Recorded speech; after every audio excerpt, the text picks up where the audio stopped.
The World Bank in January projected that Sierra Leone, Guinea and Liberia would lose $1.6 billion in income this year. This is over 12% of their combined economic output. Pre-Ebola economic growth forecasts have been slashed. The Ebola outbreak is the worst on record and has killed more than 10,200 people, mostly in Guinea, Liberia and Sierra Leone. The outbreak began in eastern Guinea over a year ago. Guinea has recently reported a rash of new cases of the disease, which had appeared to be on the wane.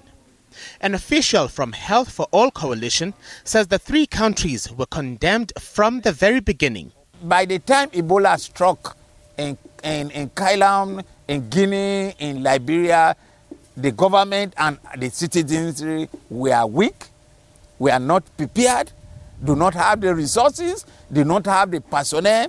The number of doctors that we have, only one doctor was trained in viral disease, who was Dr. Khan, may his soul rest in peace. And so as a result of that, you can see that the extent of spread of the disease from Kailam district to Keneman district and of course to all that part of the country. It was very fast because we lacked the technology and the know-how.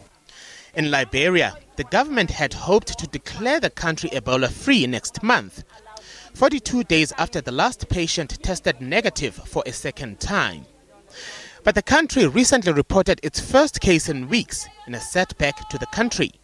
The World Health Organization announced last month that an independent advisory body would decide in August at the earliest on whether to recommend widespread introduction of an Ebola vaccine depending on results of clinical trials and the epidemic's course.